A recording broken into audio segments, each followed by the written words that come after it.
Today, Chancellor Rachel Reeves is scheduled to make a significant announcement, but prior to her spring statement, there have been. Reeves is getting ready to take severe action, but the most recent revelations have raised major questions about the impact of her intentions, with experts warning of dire implications.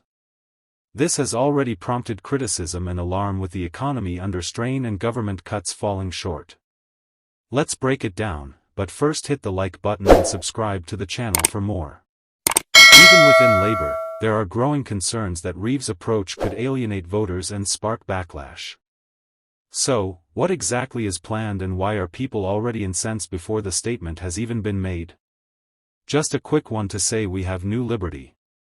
You can visit britishestn.com or click the link in the description. As the government tries to make up a significant deficit in its anticipated savings, Chancellor Rachel Reeves is poised to unveil even more severe welfare cuts in her spring statement today. This follows the Treasury's initial projections being rejected by the Office for Budget Responsibility (OBR), which showed that Labour's benefit shakeup will save $1.6 billion less than initially projected. The OBR's most recent analysis drastically lowered the government's initial estimate of the savings from its welfare reforms, which was $55 billion, to $3.4 billion. As a result, Reeves is getting ready to announce a new round of spending cuts totaling $15 billion to comply with her own self-imposed fiscal rules. Public health experts are especially concerned about the impending cuts, stating that they could have disastrous real-world effects. With inflation still high, energy prices fluctuating, and wages struggling to keep up, millions of low-income families and disabled people are already struggling financially. Further cuts could mean the difference between heating and eating for many. This moment demands an active government stepping up to secure Britain's future, a government on the side of working people to grasp the opportunities that we now have and help Britain reach its full potential.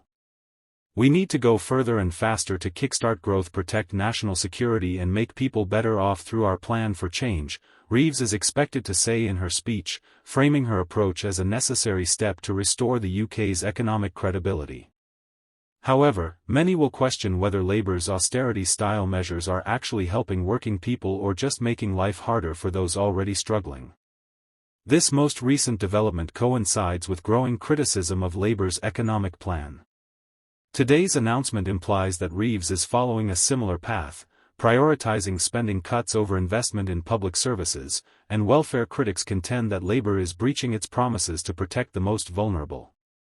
The party has attempted to disassociate itself from conservative-led austerity policies, promising a fairer approach to managing public finances. Some raise concerns about priorities and fairness by pointing out that although the government is cutting back on welfare spending, other areas of public money are left unaltered. Opposition lawmakers and activists, meanwhile, are pleading with Labour to reconsider its strategy, claiming that these cuts will exacerbate inequality and the financial hardships of the most impoverished households. As word of the further cuts spreads, public frustration is likely to increase.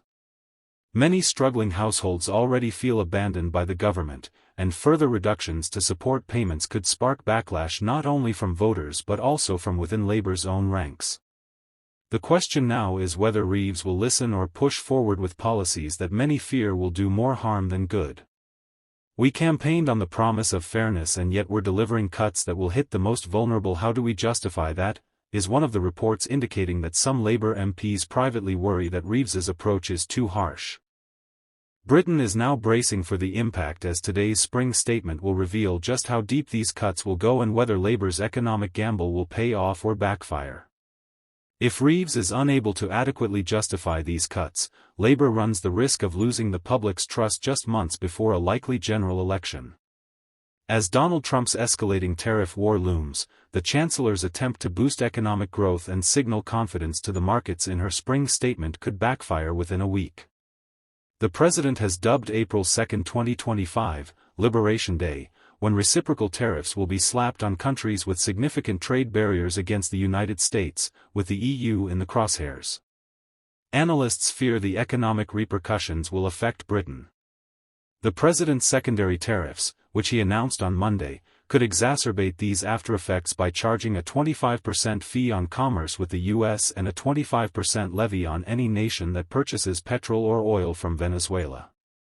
This poses a serious threat to Rachel Reeves as she plans to claw back some of the $9.9 billion fiscal headroom that has been wiped out since her autumn budget. The Chancellor has ruled out tax and spend policies, meaning she will neither raise taxes nor government spending, but is expected to make further cuts in a last-ditch attempt to recover gains lost. A sluggish growth and spiraling borrowing costs. However, Trump's reciprocal tariffs, aimed at countries that apply VAT to U.S. imports, could offset these gains. If Uncle Sam punishes our 20% VAT rate on U.S. goods, it could cut our GDP growth by 0.4% annually for 2 years, about £24 billion in lost growth, warns the National Institute of Economic and Social Research. For context, if the UK economy were anticipated to grow by 1.5% in a given year, this reduction would lower growth to 1.1%, representing a significant slowdown. William Bain, head of trade policy at the British Chamber of Commerce, is calling on the UK government to adopt a flexible and agile response to avoid triggering a trade war and to seek to negotiate alternative arrangements. If they do not, then sectors such as automotives, pharmaceuticals and food and drink could be significantly hit as higher tariffs inevitably feed through into globally higher prices for consumers. Bain warned on Monday. The Bank of England Governor Andrew Bailey warned these tariffs could compound Britain's faltering productivity, already evident in manufacturing's PMI drop to an 18-month low of 44.6. This could render Reeves' growth forecasts obsolete within a week, forcing her to pivot to damage control. Please share your thoughts about the topics we covered in today's video in the comments box below. If you haven't already, please like this video and subscribe to the channel for more British stuff. Thank you, and take care. Goodbye.